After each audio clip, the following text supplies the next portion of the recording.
Hello friends, my name is Kishan Mishra and you all are acquainted with that I am giving free weekly martial art classes to the students, and today I am here to add one more thing in our fitness journey, that is Sehat Ka Sipahi.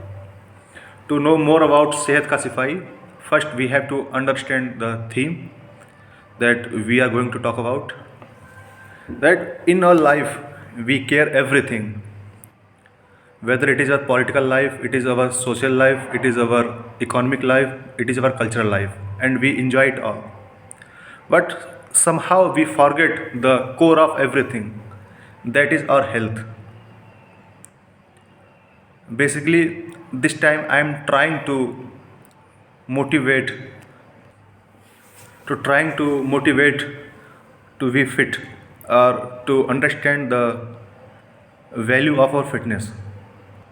तो अब यहाँ से जो है हम लोग अपनी हिंदी में बात करेंगे। ये बेसिकली ये था कि कई बार लोगों को ये इसमें ऐसा लगता है कि जो बात इंग्लिश में कही जाए उसमें बहुत वजन होता है या बहुत ज़्यादा वो महत्वपूर्ण होती है, पर ऐसा है नहीं। इंग्लिश एक language is a medium, it's not a barrier, और इससे कोई इतना फ़र्क नहीं पड़ता है। ये बस अपना कहने का अलग अलग माध्यम है। तो बेसिकली ये है कि आप उस बात को समझिए जो उसमें कही गई है, ठीक है। तो जो आपको भी ये पता होगा कि पिछले 4-5 रविवार से हम लोगों ने जो है यहाँ पे अपने नगर क्षेत्र अल्लाहगंज में प्रत्येक रविवार को मार्शल आर्ट की क्लासेस निःशुल्क बच्चों को सिखाते हैं। तो जो पहली क्लास थी तो उसमें शुरुआत केवल 2 बच्चों से की थी। अब जो है 4-5 क्लास में ही बच्चों की संख्या 40 से 45 है, जो बहुत ही अच्छी है।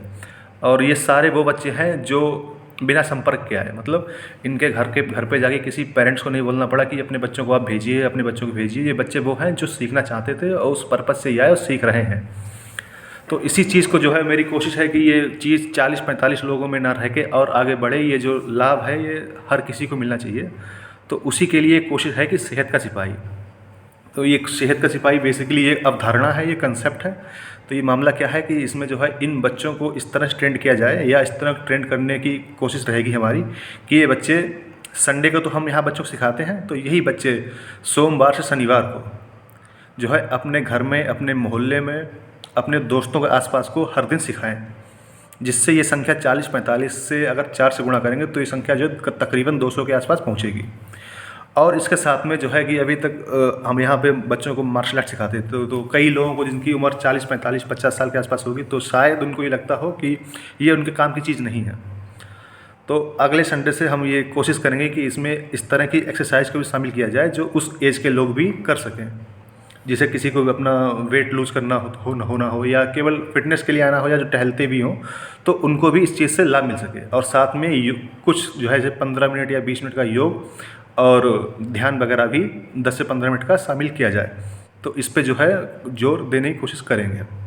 और साथ ही जो सबसे ज़रूरी एक चीज़ इस मुद्दे पे बात करनी, वो अपने शरीर को लेके है कि जो शरीर 24 घंटे आपके लिए काम करता है, आपके इशारों पे नाचता है, आप जो कहें उसको मानता है, और आप अपने इच्छा के मुताबिक अपने शरीर में उल्टा पुल्टा जो कुछ भी है सब डालते रहते हैं, कभी मुंह मना नहीं करता है। आपका जो दिमाग में आया, आपका जो इच्छा की, आपने मुंह में डाल दिया। एक बार आपने अपने शरीर की नहीं सुनी कि उसे क्या चाहिए, या आपका शरीर जो चीज़ आप खा रहे हैं उसको कहाँ तक उसको डाइजेस्ट कर पा रहा है, या उससे उस पर प्रतिकूल प्रभाव तो नहीं पड़ रहा। तो बेसिकली मामला ये है कि 24 घंटे जो चीज़ आपके लिए, आपके इशारों पर चलने के लिए तैयार है, क्या आप उसके लिए 24 मिनट दे सकते हैं? नहीं दे सकते हैं। तो कम से कम जो है आप कम से कम दिन में 24 मिनट तो आप अपने शरीर के निकालिए। और अगर आप ऐसा कर पाते हैं तो ये आपके लिए बड़ा अच्छा रहेगा। ये आप जो है एक बेहतर और स्वस्थ जीवन जी पाएंगे।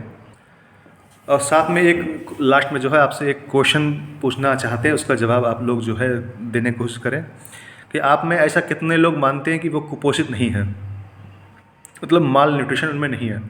कितने लोग मानते हैं? तो लेकिन एक मज़ेदार बात यह है कि आप जितने भी लोग ये मानते हैं कि आप कुपोषित नहीं हैं, 90 से 95% तक आप कुपोषित होंगे। अब कुपोषित 2 चीज़ें होती हैं, एक कुपोषण होता है, एक होता है अल्पपोषण। WHO के अनुसार जो कुपोषण होता है वो ये मानता है कि अगर आपका डाइट जो है, आप खाना खाते हैं, वो आपका बैलेंस्ड नहीं है, अगर किसी चीज़ की कमी है उसमें, तो आप जो कुपोषण की श्रेणी में आएंगे। अल्प पोषण वो होता है कि जिसमें आप जो है इनटेक बहुत कम करते हैं, जितनी आपकी मात्रा है शरीर में खाने की आप उतना खा नहीं पाते हैं, वो उससे होता है आपको अल्प पोषण। पर कुपोषण जो होता है कि आप न्यूट्रिशन की वैल्यू आपके शरीर में नहीं है, तो आप कुपोषित हैं। और इंडिया में तो 74% के आसपास लोग जो हैं कुपोषण की श्रेणी में लगभग आते ही आते हैं, क्योंकि किसी ना किसी तरह की उनकी लाइफस्टाइल जो है या दिनचर्या है खाने पीने को लेकर वो बहुत ही बिगड़ी हुई है।